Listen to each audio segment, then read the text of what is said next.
to the official podcast at contentchampion.com. Join our heroic quest to discover truly epic content marketing. Introducing your host, the content champion himself, Loz James. Welcome to session 18 of the Content Champion podcast. On the show this time, I'm very happy to be speaking with best-selling author, renowned speaker and sublime blogger Jeff Goins. Jeff is a master communicator who is committed to his art, and on top of publishing multiple bestsellers, including You Are a Writer and Wrecked, he also runs Tribe Writers, an excellent online course to help you get your writing noticed. And then there's the superb Goins Writer blog, one of my personal favourites, where Jeff provides advice, inspiration and practical tips for writers so they can improve their craft and learn how to earn a living from their work. Jeff is an adept storyteller, and in this fascinating interview, he shares the benefit of his considerable knowledge about the process of writing. Let's dive in. Thank you for coming on, Jeff. Well, it's a pleasure to be with you. Thanks for having me. Okay, on the show today, I want to talk about creativity and why writers feel compelled to write. Before we start, however, could you tell us about your journey to becoming a successful writer? Where did it all begin for you? Great question. It began for me before I knew it. I've been writing my whole life, and I think that this is an important aspect of finding your calling, of doing the kind of work that you were born to do. It's typically something that you spend your life doing. And that was certainly the case for me, but I didn't really understand that this was something that I was supposed to do until just a few years ago when I was having a conversation with a friend. And, he asked me what my dream was, and I said it was to be a writer. He just looked at me and kind of smiled and said, Jeff, you don't have to want to be a writer. You are a writer. You just need to write. And so that kind of got me started. I thought, man, is this true? Could it be that I have been waiting to be this thing that I've always been, and I just need to start doing it? And so I started writing. And of course, I was writing before, but once I had permission to actually be a writer and take my craft more seriously, something changed in me. I stopped acting like an amateur and started acting more like a professional. And nothing really about my external circumstances changed. I wasn't getting paid to write now or anything like that. So I use professional in the term of it being a mindset where this was no longer a hobby. This was something that I wanted to do for a living. And so I started getting up every morning at 5 a.m. and writing. And slowly I got better and I got more confident and I began to find my voice. And then I started sharing my writing online, and an audience began to build. And that was when things started to take off. Okay, there's so much I want to talk about that comes out of that, but let's turn our attention to the wonderful Goins Writer blog, which I love. I first found you about 6 months ago through a post called Stop Waiting to be Picked, which really resonated with me. And I then downloaded your excellent writer's manifesto. I've read practically everything on the blog. Why did you start it in the first place? So I started the blog, and this wasn't the first time I had blogged, but I wanted to do something new now that I was treating my craft more seriously. And I did want to, write a book. I wanted to, I wanted to eventually be a full-time writer, but that was something that I thought was in the distant future.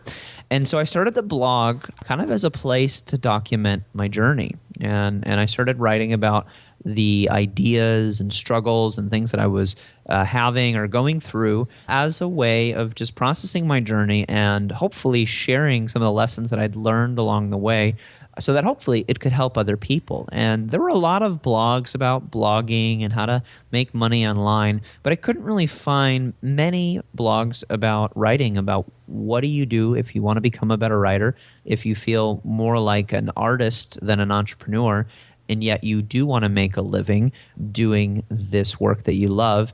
I just didn't see much precedent for that, and so I wanted to create the resource that I never had. Well, let's dig down into the process of writing and being a writer. You mentioned this as part of your own backstory, but I guess at the heart of all this is that for most writers, myself included, having the confidence to name themselves as such is perhaps the key to getting started.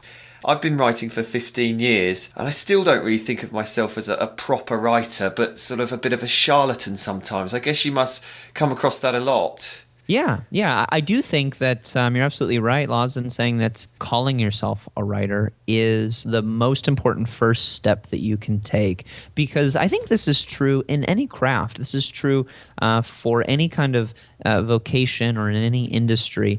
If you think of yourself in a certain way, if you think of yourself as an amateur, that mindset will affect the work that you do. I mean, think about it in terms of like weight loss or exercise, and you think, oh, I'm just a fat loser, or nobody likes me. I don't have any friends.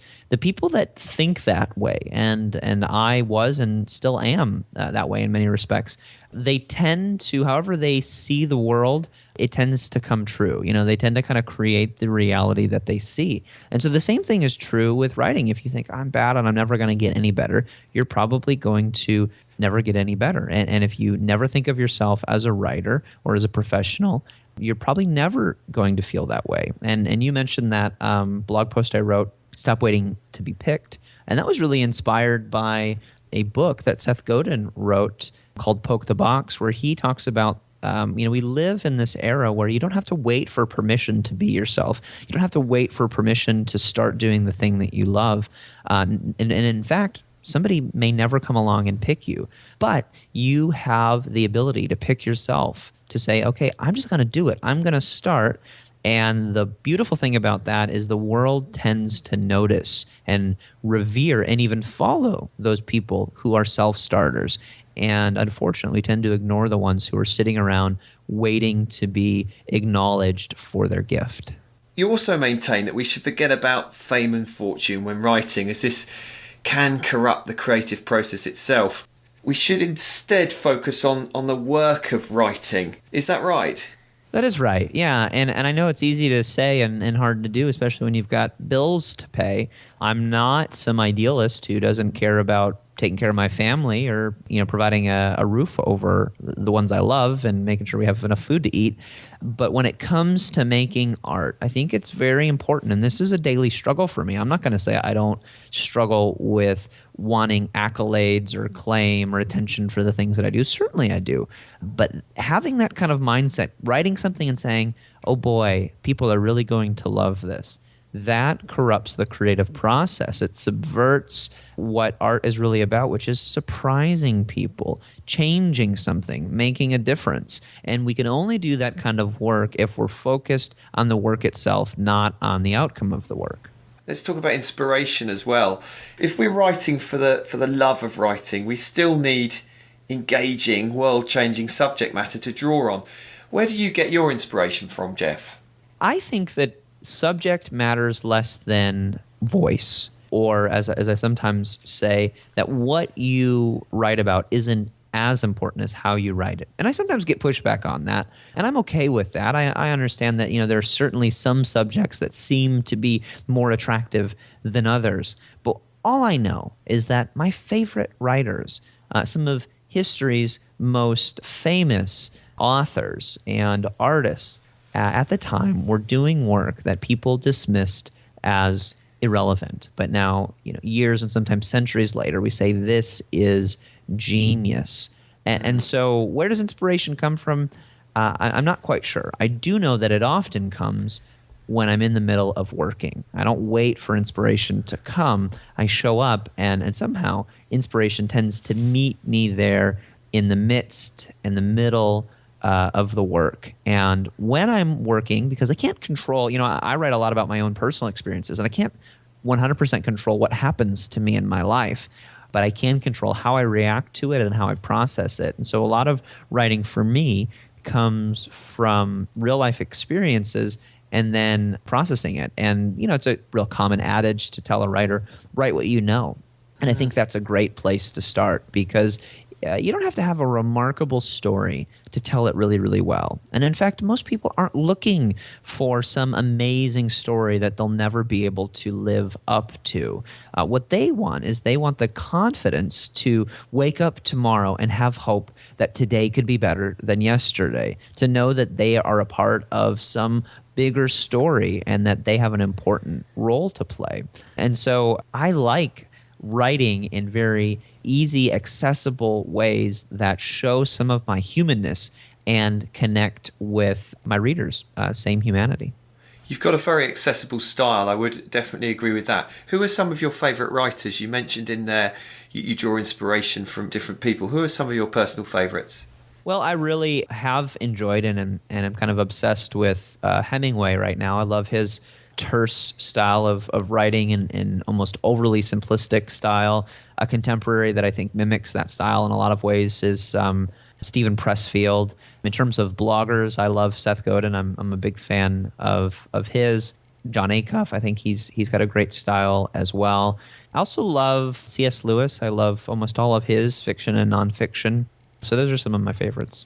Something I often wrestle with, and lots of my listeners probably agree with this, is that in my own personal writing, and I'm not talking so much about the briefs that I take for client copywriting projects because they supply a tone of voice, but I struggle with personal writing when it comes to the tone of voice. So you say that the less we worry about connecting emotionally with our target audience, the more engaging our writing will be, which is kind of the opposite of producing marketing content for a specific target reader, or is it?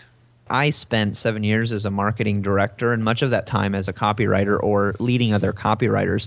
So I certainly understand and empathize with the importance of connecting with your reader. I just think how we connect with our readers is an art, and we have to be careful. If we make the connection obvious, if we're striving to get applause for our art, we're going to fall short of our work's potential, because the really great stuff, the stuff that moves people, there's sort of an air of indifference about who actually reads it. I mean, I think that in order to be an artist, you have to not 100% care about what your audience thinks. And I mean, think about rock stars and think about people who are truly changing the face of their industry. I think about the Beatles.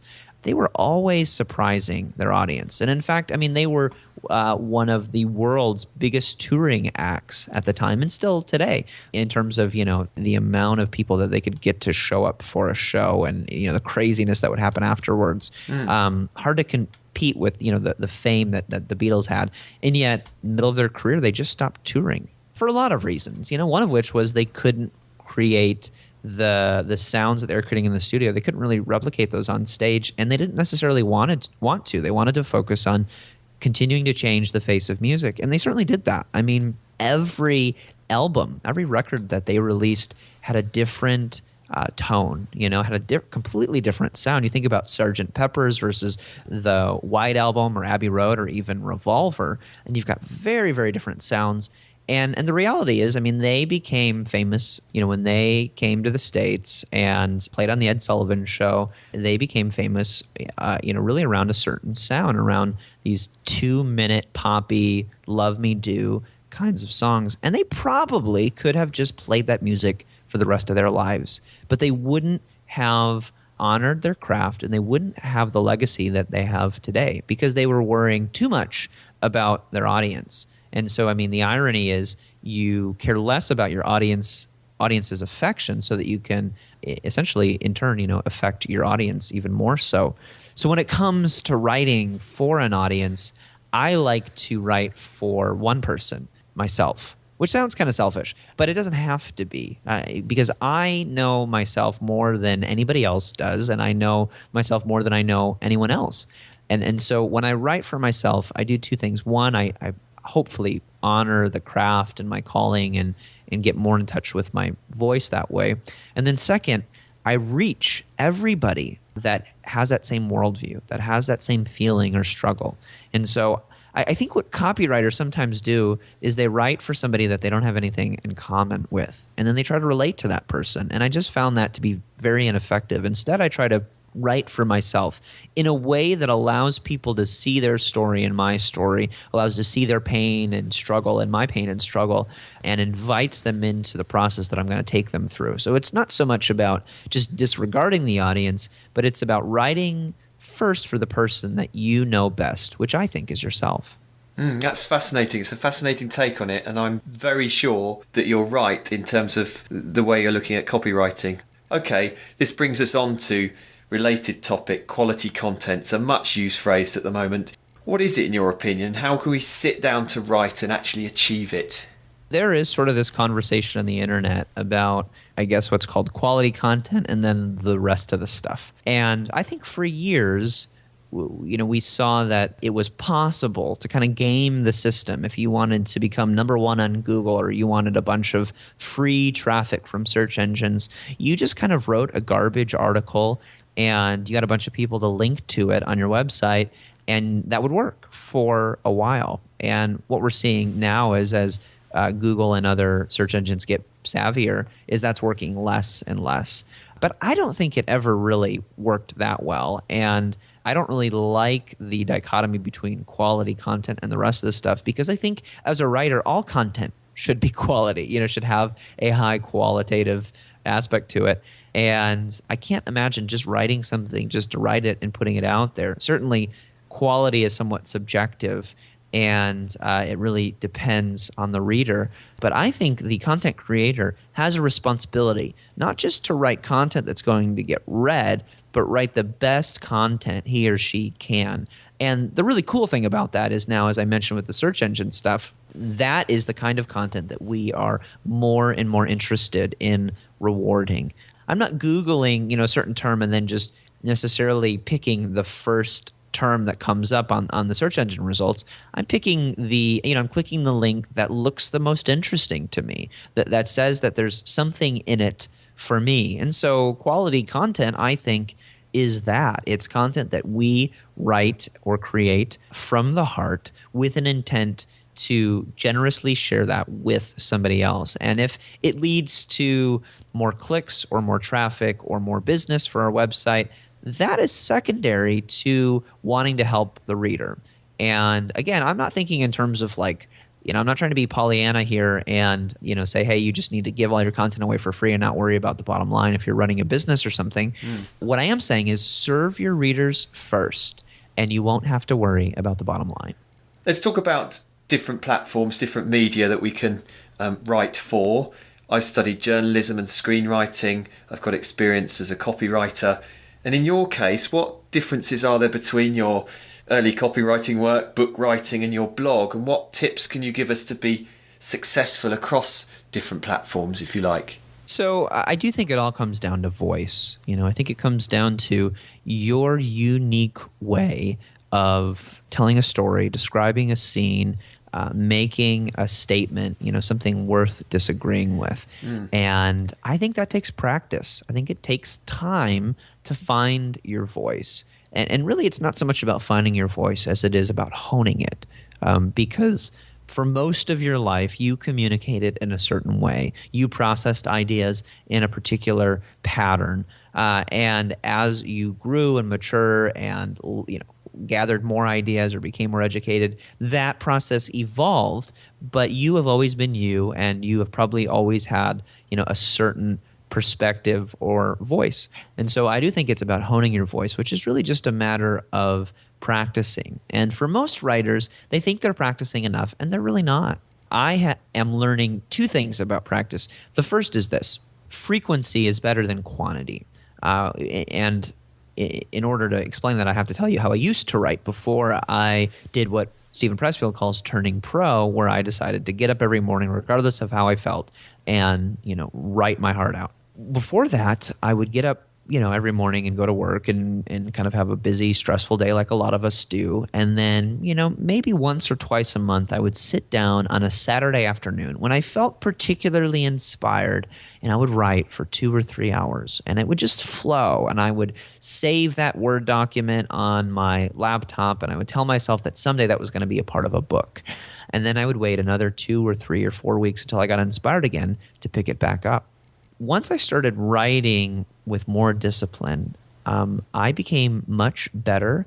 I became more disciplined, and I actually ended up creating more content, just writing as little as, a couple hundred words a day. Because I was writing every day without fail, the frequency added up to a greater quantity than, doing a certain binge on a weekend where I write thousands of words and then don't touch it for a while. Because I wasn't frequently revisiting the work, it wasn't getting much better. I have a friend who used to be a professional soccer player, and he says 5 is easier than 3. And what he means by that is going to the gym 5 days a week to work out is easier than going to the gym 3 days, because 3 days you go Monday, Wednesday, Friday, Tuesday, Thursday, Saturday. If you skip a day, then you're doing 2 days in a row, and there's no rhythm to it. But 5 days a week, I go to work 5 days a week. We do a lot of things Monday through Friday, and then we take the weekends off. It just becomes a part of your schedule. And so, that's the first thing I'm learning about practice, is that it's better to get up and just put a little bit of time into it every single day so that it becomes habitual than it is to do it particularly well or do a lot of it. The second thing I'm learning about skill acquisition and deepening and developing those skills is that deeper is better. So it's not just a matter of showing up and doing the minimal amount of effort every single day, because once you do that, you create this habit, and there comes a point where you're not going to get much better until you put more time and more effort into it. And a lot of research has been done about this, about how you get excellent at something. But everybody seems to agree in what is called deep or intentional practice, which is to say that, one violin player who, picks up the violin every day for 30 minutes and plays the pieces that she is most comfortable with, she's not going to be better than the person who spends the same amount of time and plays the pieces that are incredibly hard for her to play, but kind of forces her way through the process and learns.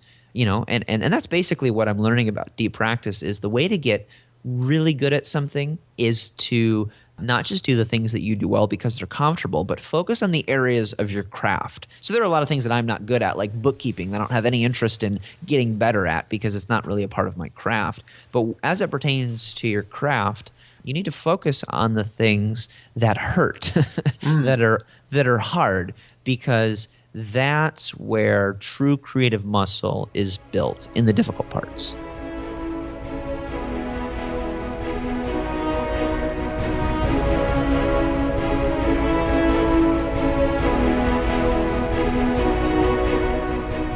You're listening to the Content Champion Podcast, showcasing the best content marketing strategies across the web. We're back with Jeff Goins. Central to everything we write, whether commercial or personal, are stories. You've talked about stories. The great Robert McKee said that stories are about thoroughness, not shortcuts, and realities, not mysteries. So, as you've hinted at, there's no way round this. Good writing is hard work, both physically and emotionally, isn't it? Yeah, it absolutely is. And there's a great, talking about stories, Hemingway has a quote that I, will paraphrase, where he says, "Don't create characters, create people, write about real people." And that kind of echoes that McKee quote, which is, a good story, it's not really about this thing that happened to me, as the storyteller, as the narrator. Really, a good story is about this thing that's happening to you, the reader. And really good writers know how to tell their story in such a way that there are these on-ramps for other people's stories where we can kind of see our own human experience in that narrative. And that's why I think storytelling is so powerful, and that's why I love great stories and I love telling stories. Let's talk about content noise, the content noise being made online. With the exponential growth of blogs, social media and other digital channels, how can we rise above all this? Is it about a unique tone of voice, as you've mentioned before? Yeah, I think it's a few things. I think having, a powerful, unique voice is certainly important. It's a part of the process. Every writer thinks that he or she has a unique voice. So that's obviously not enough, but I do think it's important for you to feel comfortable with your voice and for people to acknowledge that you've got a unique perspective and you've got a unique way of saying things. By the way, when you first start out, you don't, and that's okay. And every great writer that I've ever read about at some point kind of cut his or her teeth on copying somebody else. I mean, what else can we do? We look at the people that we admire and we try to emulate them, and we do that enough, and we steal from enough sources, and what we end up coming up with is something kind of original. So in the beginning, as you're finding your voice, don't be afraid to hodgepodge, as Picasso or somebody who attributed to Picasso once said, good artists copy, great artists steal.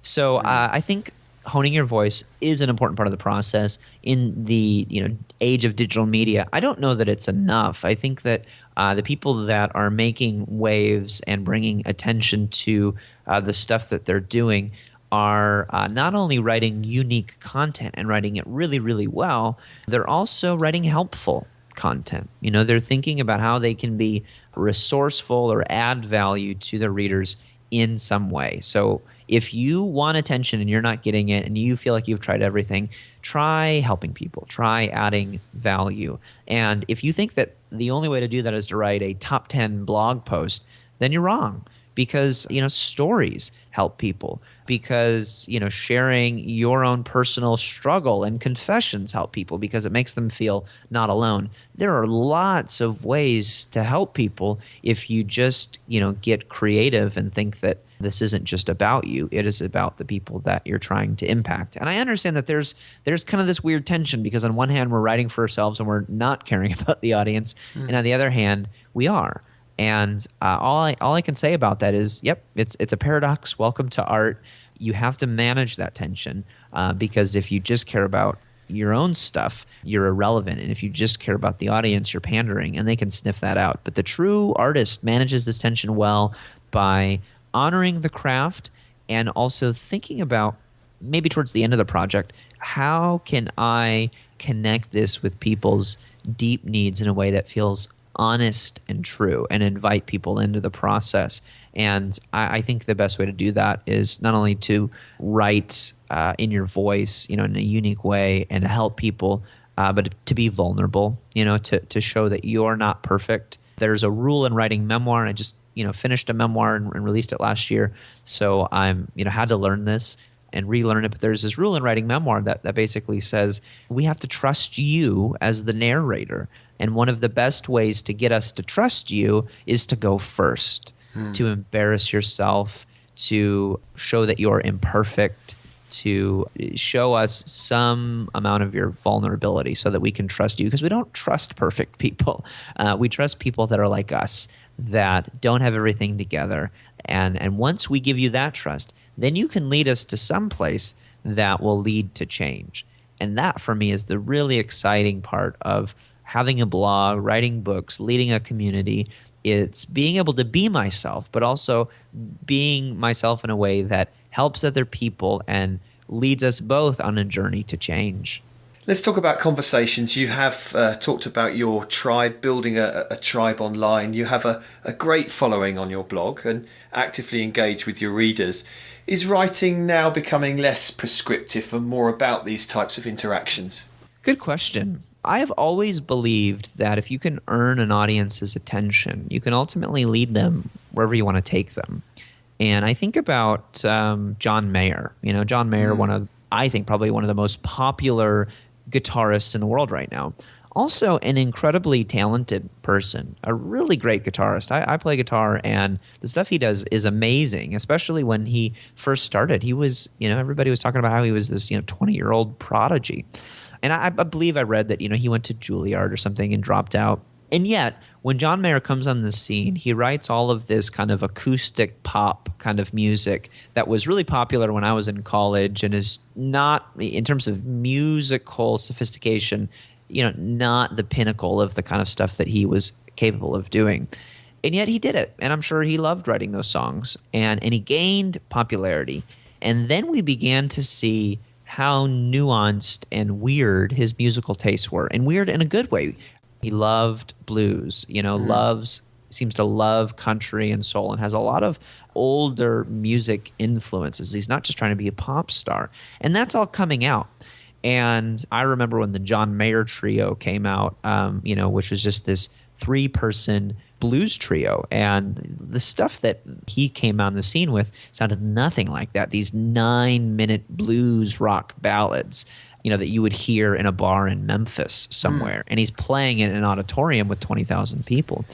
So all that to say, I think there's something to that. I think that the artist has a responsibility to not just create their art, but earn the attention of the audience and then say, okay, like that was cool. I'm glad I did that. I wasn't trying to pander or anything, but that was my opportunity to say, hey, look at me. I've got something to say or talent here. But once you do that, I think you also have a responsibility to not stay there. And so in regards to the kind of content that I'm creating, I always thought, well, I will write in a way that's true to myself, but I will also find a way to help people, as a way to earn attention. Once I've earned that attention, I want to expose my audience to some of the things that I care even more about, deeper things. I want to take the audience deeper and not just keep going for the mass attention. And so in terms of my blog, yeah, I think that I don't want to get too far away from the brand. I want to continue to help other writers, but I want to do it in a way that's a little bit more personal. And so, when people tell me that my blog is about writing, I go, okay, that's nice, and I'm glad it's helped you, but it's not really. Really, I think my blog and most of my writing is about what it means to be a writer.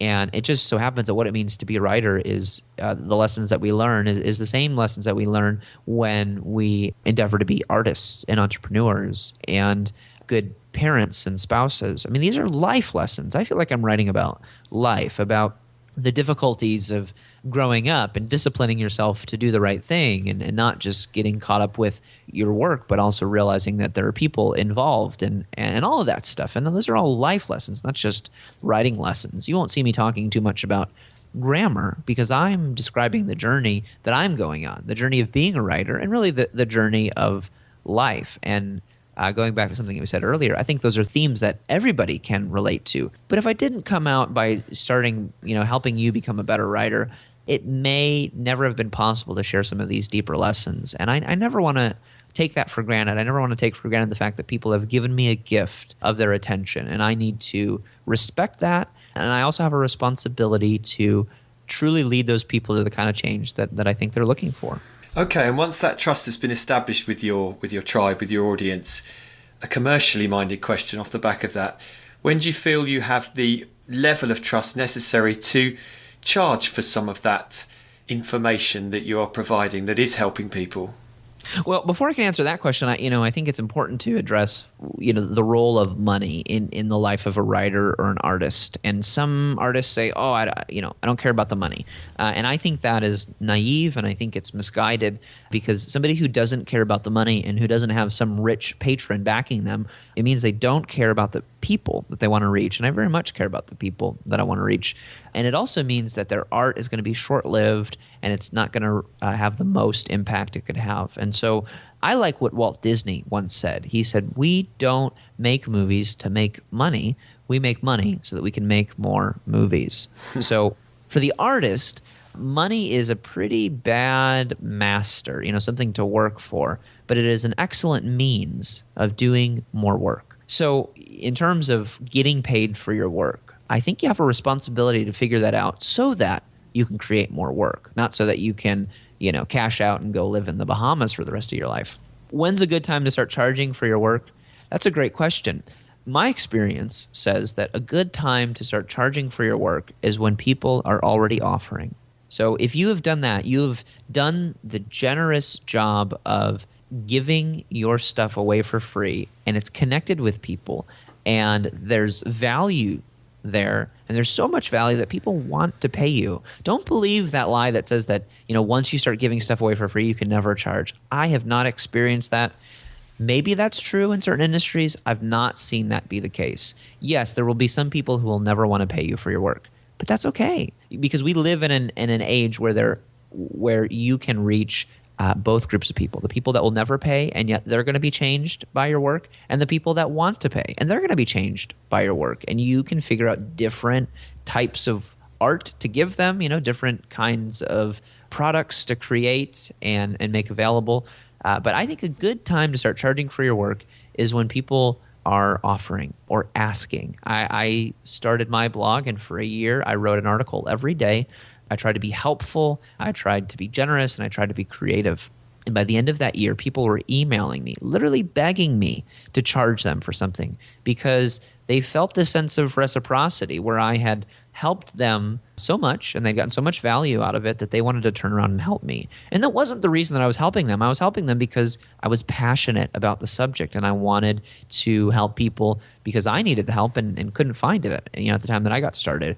But I realized at that point I did have a responsibility because I was actually paying money to maintain my platform. I had thousands of people on an email list, and I was paying hundreds of dollars a month to send these people these messages for free. So it was a very expensive hobby, and I wasn't going to continue to be able to do it if I didn't find a way to make some money off of it. And so for me, I started charging so that I could do even more work.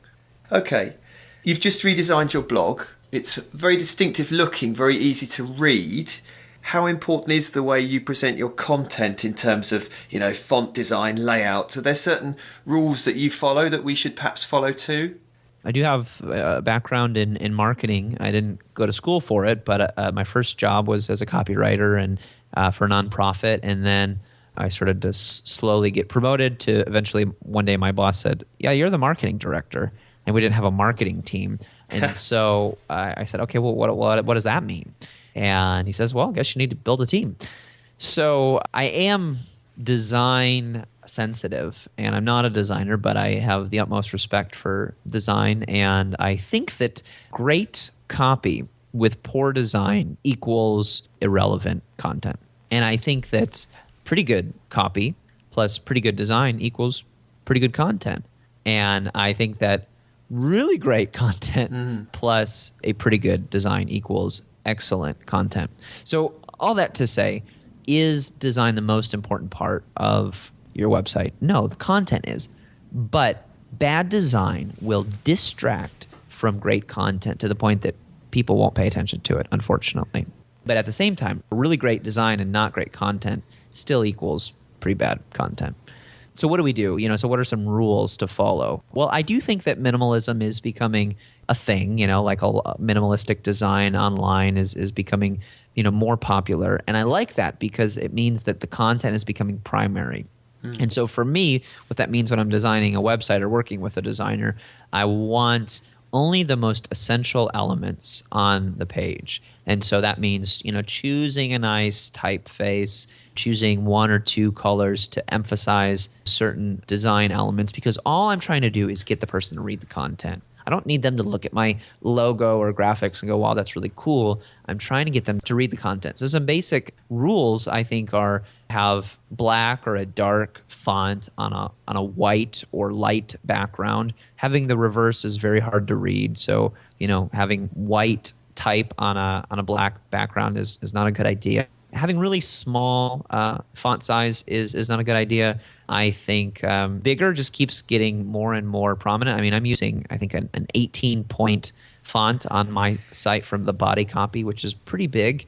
When I was in college writing an essay, they said it had to be 12-point font, which looks fine in print, but when you're writing for the screen and their faces are much farther away from a screen typically than they are from a paper that they're holding right in front of them or a book, the typeface needs to be larger. And so I think as a rule, something like a 15 or 16-point font. Every font is different, so it's hard to say a certain size, but I think, 10, 11, 12, that's too small depending on, the body font. For a serif font, I think a little bit bigger for the body tends to look better. So, 16 I think is a good default. And then for a sans serif font, it could be 14 or 15, again, depending on the font. Or you can just go crazy, mine is 18. The 37 Signals blog, Signal versus Noise, theirs is like 22. It really depends on the font because the size is, relative to whatever typeface you're working with. So I like using a big headline font, and I like using a good size body font. And then in terms of actually writing the copy, I think it's important to break up the content into small readable chunks. I think having long, chunky paragraphs is hard to read. It's hard on the eyes. It's been proven that reading a backlit screen like on a laptop or something is much harder on the eyes than reading, and the pixelation is not as dense than reading something in a book or something. So you just want to make the experience easy on the reader. And really, the only thing that I care about, other than people reading the article, is getting permission from them to send them the next thing that I have to write. So I make the email sign up on my website very prominent, and actually in several places on each page, so that people have lots of opportunities to give me their email so that we can stay in contact. Let's sort of wrap up. We're looking ahead to 2014. What's on the cards for you, Jeff, writing-wise in the year ahead? Well, I'm working on a new book, and it is a book about work. So I'm exploring not only my own journey, which we talked about on this show, but other people's journeys of how they find their calling, their true vocation, which to me means your life's work, the thing that you were born to do, that you spend the rest of your life figuring out. So it's not just one thing, one particular purpose, and then you're done. It really is the whole body of work that you're going to create. And I argue that this is something that you could miss, and you have to pay attention to your life in order to not miss it, in order for you to achieve your highest potential and to live out your purpose that I think you were destined for. So I'm writing a book about that, and it's been really exciting to do some of the research and interview people who have interesting stories about how they've found their calling. So I'm working on that. It probably won't come out until next year, but I will probably be sharing some stuff on the blog about that, things that I'm learning, because it's been a really fun, demanding project, and it's been the most research intensive that I've ever done. So, I'm excited to share some of that. Fantastic. Well, we look forward to that. Well, Jeff, I have to say that yours is one of the only blogs I read that genuinely inspires me, and many of your posts I find really uplifting. So thanks for that. Could you just remind us where we can find you online, where we can find your books, and download that great manifesto that I was talking about earlier? Thank you again, Laz, for having me, and it was a pleasure, and I really appreciate what you do. So you can find me at goinswriter.com. Goins is like coins, but with a G, G-O-I-N-S, writer.com. And there's a free newsletter that you can sign up for. And when you do that, you're going to get a couple of free ebooks, including the Writer's Manifesto, which you mentioned. Wait for it, listeners. Here comes the PS question. Could you please share one advanced writing strategy with my listeners, something they can take away and action today? Cut the fluff. I really think the distinction between great writers and average writers is the ability to parse your prose down to the minimal amount of words that have the maximum effect. And Hemingway is a great example of that, which we've talked about several times. But a great writer knows how to edit his or her own work, not just proofread, but really edit it down to the essentials. And that is a really strong piece of work. It's a great tip. I wrote a book about 10 years ago about the Peasants' Revolt in England, and I cringe now when I look at it because of that exact fact. So that's a brilliant tip. Thank you very much indeed for your time, Jeff. Love what you're doing, and good luck with everything. Thank you, Laz. It's a pleasure. So there we have it, guys. Episode 18 of the Content Champion podcast, done and dusted. Thanks so much to Jeff Goins of goinswriter.com for an inspiring interview. You can find this podcast on contentchampion.com, Stitcher Radio, the BlackBerry Network, Zune and iTunes. Please leave me a review if you like what you hear. But until next time... Is it a bird? Is it a plane? No, it's the Content Champion.